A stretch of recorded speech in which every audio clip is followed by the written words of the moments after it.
कक्षा 12 के बोर्ड की परीक्षा आ रही हैं, तो बोर्ड की परीक्षा में केमिस्ट्री में दो तीन चीजें इंपॉर्टेंट रहती हैं। केमिस्ट्री की सबसे पहले इंपॉर्टेंट होती है रिएक्शंस। अब की बार रिएक्शन तो भरपूर आने वाली हैं। दूसरी चीज होती है उसमें कुछ न्यूमेरिकल्स भी आते हैं, ठीक है। बाकी आपका बचा हुआ थ्योरी है, तो थ्योरी पर इतना ज्यादा ना फोकस करके न्यूमेरिकल्स को आप पहले फोकस में रखिएगा। दूसरी चीज, चलो केमिस्ट्री में तो न्यूमेरिकल्स कम आते हैं, लेकिन रिएक्शन सबसे ज्यादा इंपॉर्टेंट रहती हैं। चलिए आज हम इस वीडियो में आपको केमिस्ट्री के कुछ न्यूमेरिकल्स कराऊंगा, और न्यूमेरिकल्स में मैं आपको बता दूं केमिस्ट्री के पहले 3 चैप्टर जो हैं, चैप्टर 1, 2, 3, ये 3 चैप्टरों से ही न्यूमेरिकल्स आएंगे। 3 चैप्टरों में से भी 2 चैप्टर इंपॉर्टेंट हैं जिनसे न्यूमेरिकल ज्यादा आते हैं। तो पहले हम पहला चैप्टर करेंगे विलियन के चैप्टर से न्यूमेरिकल देखने को मिलेगा 100%, और बहुत ही शानदार न्यूमेरिकल मिलेगा, बल्कि आपके 3 से 4 नंबर तक का न्यूमेरिकल मिलेगा, ठीक है। तो स्टार्ट करते हैं। सबसे पहले छोटे छोटे प्रश्नों से स्टार्टिंग करेंगे और फिर आगे तक लेके चलेंगे। पहला प्रश्न, आज की वीडियो का पहला प्रश्न क्या है कि 5.85 ग्राम सोडियम क्लोराइड 200 ml विलियन में घुला है, विलियन की मोलरता ज्ञात करो। देखिए यहां पे 2 शब्द हैं, एक होती है मोलरता, एक होती है मोललता। मोललता अलग चीज होती है और मोलरता अलग होती है, दोनों अलग अलग चीज हैं, ठीक है। तो हम यहां पर मोलरता ज्ञात करने वाले हैं। तो सबसे पहले सवाल में देखो क्या क्या चीज दिया है। सवाल में आपको क्या चीज दे रखी है, 5.85 ग्राम सोडियम क्लोराइड, यानी कि आपका सोडियम क्लोराइड, पहले देखिएगा ये दे रखा है आपका सोडियम क्लोराइड। सोडियम क्लोराइड का जो फॉर्मूला होता है वो NaCl होता है, सोडियम क्लोराइड। ये सोडियम क्लोराइड है, तो सोडियम क्लोराइड की मात्रा यानी कि NaCl की मात्रा कितनी दे रखी है, अर्थात ये इसका द्रव्यमान आपको दे रखा है। सोडियम क्लोराइड का क्या दे रखा है, ठीक है, द्रव्यमान। तो ये आपका क्या है, द्रव्यमान, यानी कि m आपका दे रखा है, ठीक है, स्मॉल m आपको दे रखा है द्रव्यमान, ठीक है। ये द्रव्यमान कितना है, 5.85 ग्राम दे रखा है। ध्यान से समझ लीजिए, द्रव्यमान दे रखा है, ठीक है। यहां पर हम सोडियम क्लोराइड दे रखा है, जो भी आपको यौगिक दे रखा होता है उसके हमको मोलर द्रव्यमान की आवश्यकता पड़ती है। ये इसका क्या है, द्रव्यमान है, केवल द्रव्यमान। अब हमारा मोलर द्रव्यमान की भी आवश्यकता पड़ेगी। मोलर द्रव्यमान यानी कि आणविक द्रव्यमान। तो यहां पे लिखेंगे NaCl का, ठीक है, NaCl का मोलर द्रव्यमान। मोलर द्रव्यमान को हम क्या बोलते हैं, आणविक द्रव्यमान भी बोलते हैं। जैसे NaCl का सूत्र है NaCl, तो Na का कितना होता है, 23। Na का मोलर द्रव्यमान 23 होता है, और क्लोरीन का कितना होता है, 35.5 होता है। जब हम इसको जोड़ेंगे देखिएगा, 0.5 तो जो कहते हैं रहेगा, 5 और 3 8 हो जाएगा, और 3 और 2 5 हो जाएगा, ये 58.5 आ जाएगा, ये ग्राम प्रति मोल। ये NaCl का मोलर द्रव्यमान है, और ये NaCl का द्रव्यमान था, ठीक है, ये सूत्र हो गया। और विलियन का आयतन कितना दे रखा है, विलियन का आयतन, यानी कि ये आयतन कितना दे रखा है, 200 ml। विलियन का आयतन आपका दे रखा है 200 ml। हमेशा याद रखिएगा, विलियन का आयतन हमेशा लीटर में लिया जाता है। ml से लीटर बनाएंगे तो हम इसमें क्या कर देंगे, 200/1000 कर देंगे। तो ये अब क्या हो गया, विलियन का आयतन जो है आपका लीटर में आ गया। किस में आ गया, लीटर में। बस इतना रखिएगा याद। अब हमको क्या चाहिए, मोलरता। हमको ज्ञात क्या करना है, मोलरता हमको ज्ञात करनी है। तो मोलरता का फॉर्मूला क्या होता है भाई, मोलरता का फॉर्मूला होता है द्रव्यमान बट्टे मोलर बट्टे मोलर द्रव्यमान इंटू 1/आयतन।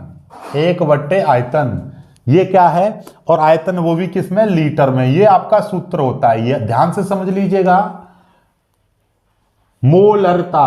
मोलरता का फॉर्मूला क्या होता है, द्रव्यमान बट्टे मोलर द्रव्यमान इंटू 1/आयतन।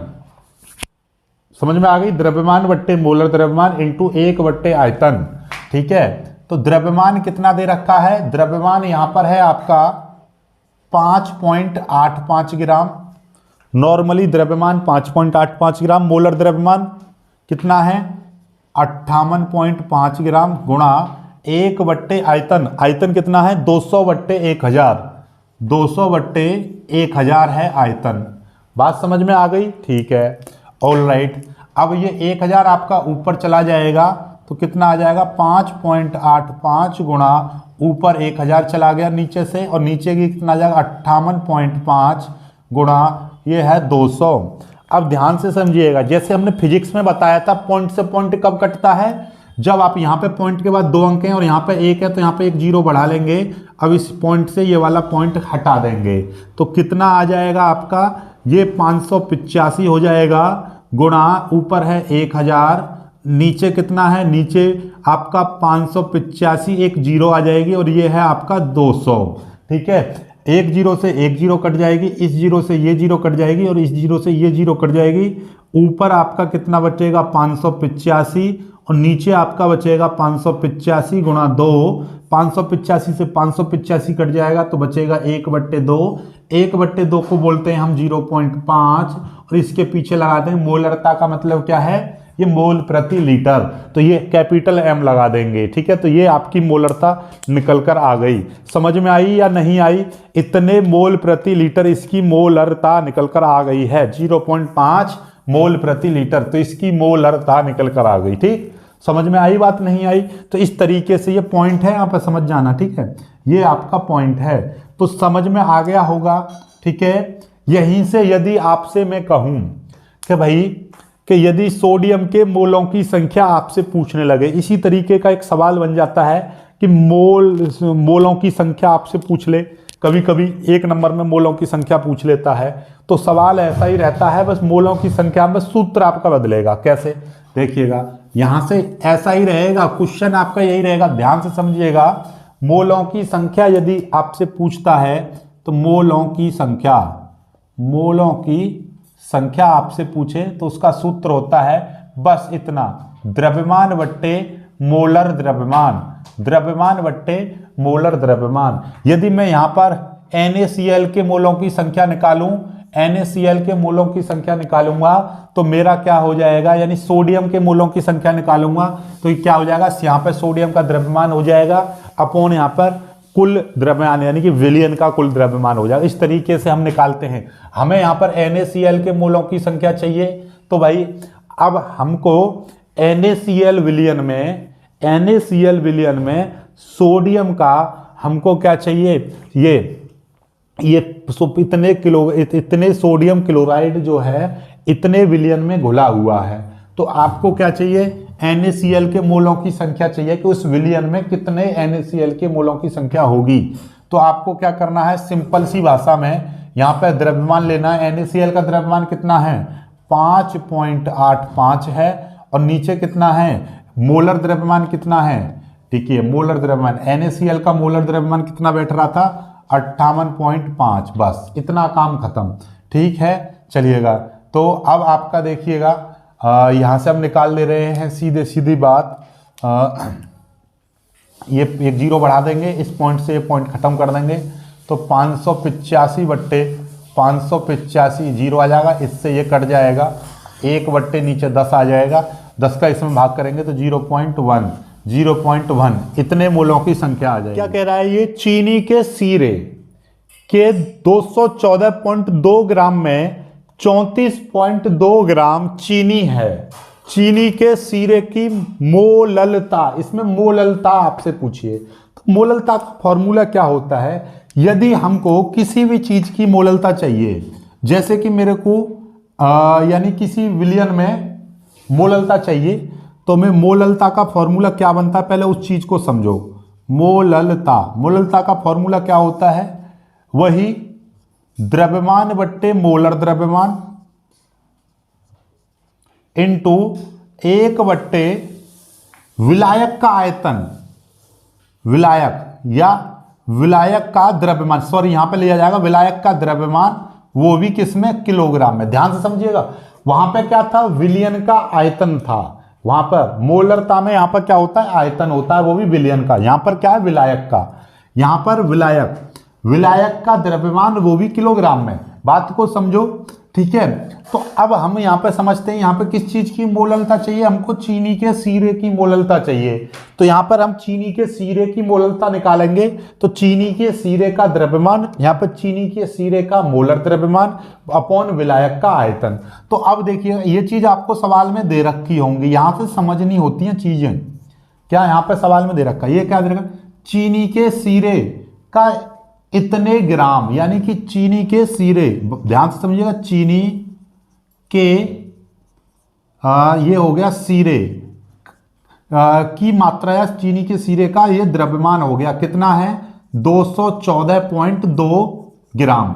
ठीक है, जिसमें चीनी कितनी है भाई, चीनी बराबर कितना है इसमें 34.2 ग्राम, इसमें इतनी चीनी है। ध्यान से समझिएगा, ये चीनी का सीरा है जिसमें इतने ग्राम चीनी है, तो बाकी का इसमें जो बचा हुआ है वो क्या है, इसमें विलायक होगा। ध्यान समझिएगा, यदि चीनी का सीरा मतलब क्या है कि सीरे का मतलब उसमें चीनी मिला दिया जाए और उसमें हम क्या मिला दें, पानी मिला दें। जैसे आपने रसगुल्ले का रस होता है वो चीनी का सीरा बन गया, तो उसमें क्या है, चीनी और पानी दोनों का मिक्सचर है। तो यदि चीनी का सीरा 214.2 ग्राम है, ध्यान से समझो जरा कि यदि चीनी का सीरा आपका 214.2 ग्राम है तो उसमें, और चीनी उसमें 34 पॉइंट इतने ग्राम है, तो विलायक कितना बचा, तो जो विलायक है, विलायक हम निकालें तो विलायक का द्रव्यमान यदि हम निकाल लें तो वो कैसे निकलेगा, 214, यानी कि चीनी के द्रव्यमान में से हम ये 34.2 ग्राम हम घटा देंगे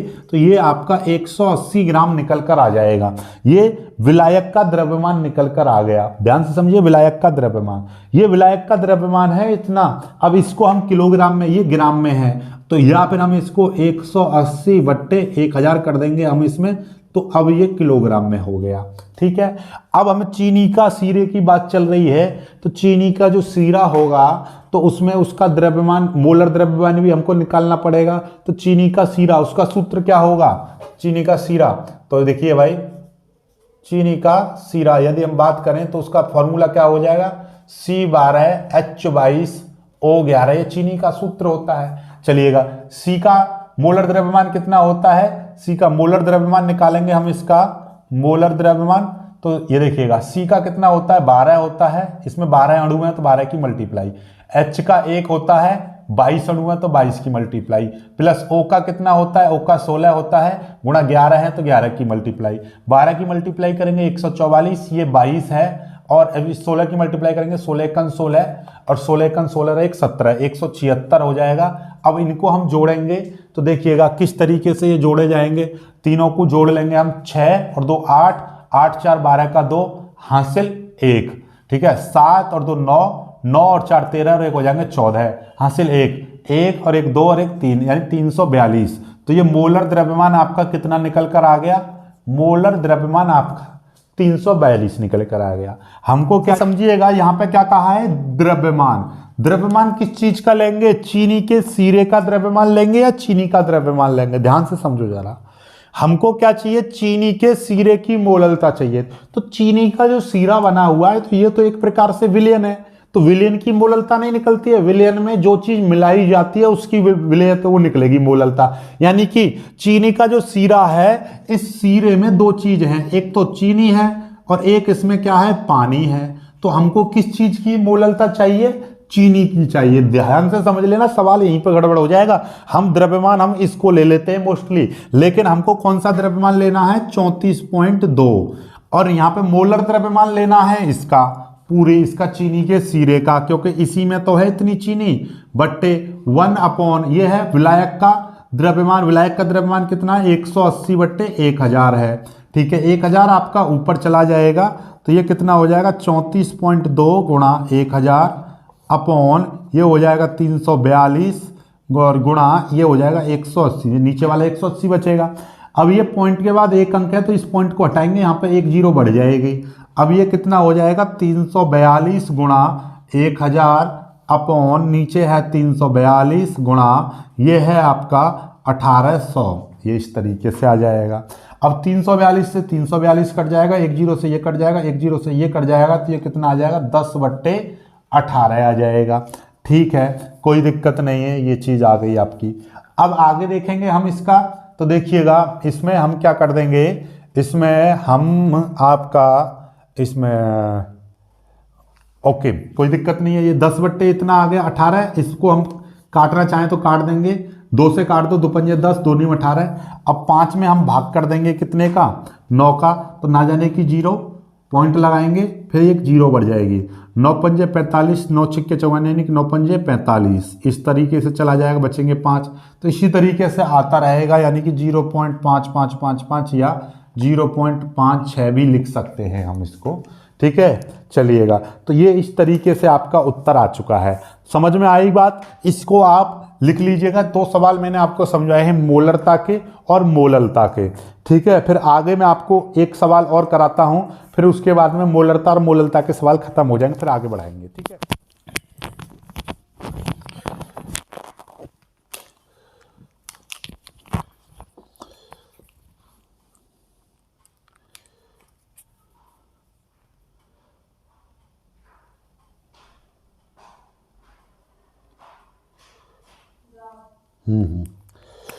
चलिए, तो अगला प्रश्न देखिएगा। तीसरा प्रश्न क्या कह रहा है, भार अनुसार, या आप सीधे सीधे ऐसे लिखिए, भार अनुसार 20% पोटेशियम कार्बोनेट विलयन, पोटेशियम कार्बोनेट विलयन की मोललता आपसे पूछिए। अब देखिए क्वेश्चन ने सारी बातें आपको बता दी कि 20% पोटेशियम कार्बोनेट विलयन, तो मतलब ये है कि भाई एक विलयन है, विलयन जिसमें 2 चीजें रहेंगी। विलयन में क्या चीज, भार अनुसार 20% कहा है, तो यानी कि आपका 20 ग्राम, मान लीजिए कि 100 ग्राम विलयन है, तो उसमें से 20 ग्राम क्या चीज होगी, उसमें 20 ग्राम उसमें K2CO3 होगा, यानी कि पोटेशियम कार्बोनेट होगा। बाकी का जो बचा हुआ यानी कि 80 ग्राम उसमें क्या होगा, 80 ग्राम उसमें जल होगा। बात समझ में आ गई आपको। ये क्या है, 20 ग्राम उसमें K2CO3 होगा और 80 ग्राम उसमें जल होगा। ऐसा क्यों, क्योंकि आपसे कहा है 20% पोटेशियम कार्बोनेट भार अनुसार, तो यानी कि 100 ग्राम विलयन होगा तो उसमें 20% K2CO3 और ये, ठीक है। अब यहीं से हमको पता चल गया भैया K2CO3 का मोलर द्रव्यमान कितना हो जाएगा, मोलर द्रव्यमान भी निकाल लो साथ के साथ।